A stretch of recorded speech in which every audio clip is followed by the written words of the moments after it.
Well, reporter Britt McHenry has joined a lengthy list of ESPN reporters and personalities to be suspended by the self-proclaimed worldwide leader in sports. McHenry directed a profanity-laced tirade peppered with insults at a towing company dispatcher, and the entire ugly exchange, was caught on tape.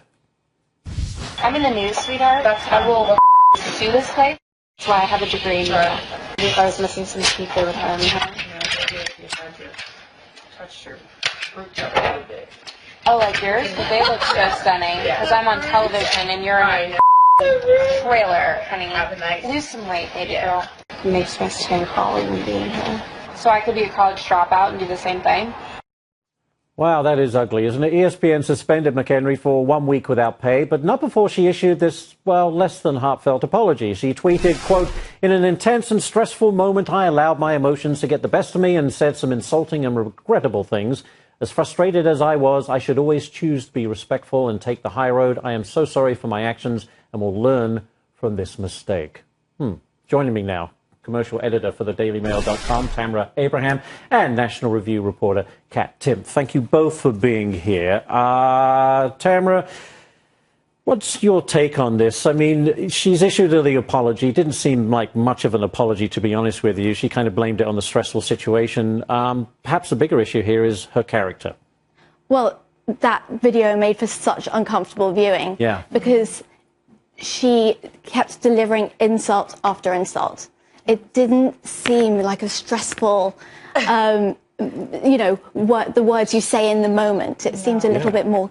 And it was nasty things. Yeah. I mean, very debasing things. She didn't even apologize to this woman in the tweet, right? She clearly doesn't even view her as a human being, this woman that she was essentially emotionally abusing, right? It was so personal. Yeah. It was. It was so... And so about her teeth, her weight, her education level, everything. And, she covered all the...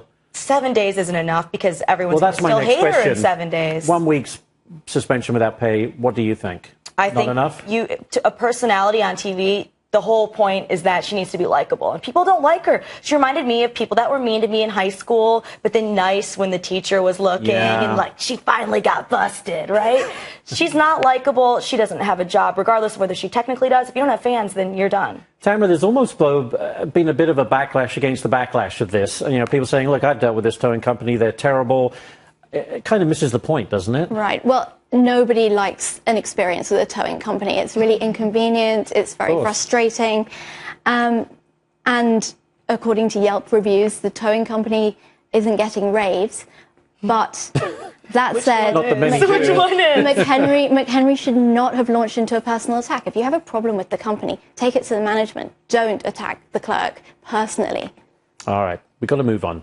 I love this story. It's interesting. Spike Lee is going to make a movie set in Chicago. It's called Chirac, which is a combination of Chicago and Iraq. He's talking about the terrible incidents of black-on-black violence, a number of young African-American people being killed in a particular neighborhood in Chicago, and he wants to address it in this movie.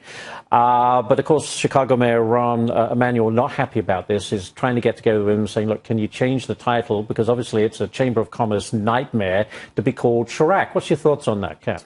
Well, he says, I like the movie, I don't like the title, but the title makes Chicago look bad.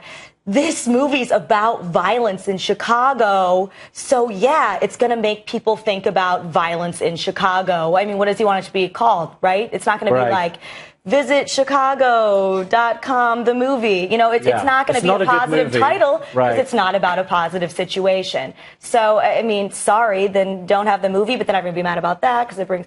So, what is he going to do? I don't know. What do you think, Tamara? Should they change the title? Is that too hard on Chicago? The thing about titles is they have to engage the audience, and it is an engaging and interesting title. It makes me want to watch it. And the other thing is it's raising awareness about this issue, about violence in Chicago's South Side. Right. We're having a conversation about it now, which I think is fantastic. So what do you think? Do you think Spike Lee will listen to the mayor and change? He's certainly a man that seems he'll do his own thing regardless, right? No, yeah, I think that'd be bad for his brand of being somebody who doesn't care about those kinds of things. Because he's calling it as it is. Right, and what is he going to do if you know, they say no and then they pull out and Chicago misses out on this opportunity of, you know, you have to hire a lot of people to That's make right. a movie there. So he doesn't have a choice. And what title, that's what I really want to ask him. What title do you want? Come on. We shall see. We're already out of time. Ladies, thank you so much for joining us tonight. We appreciate it.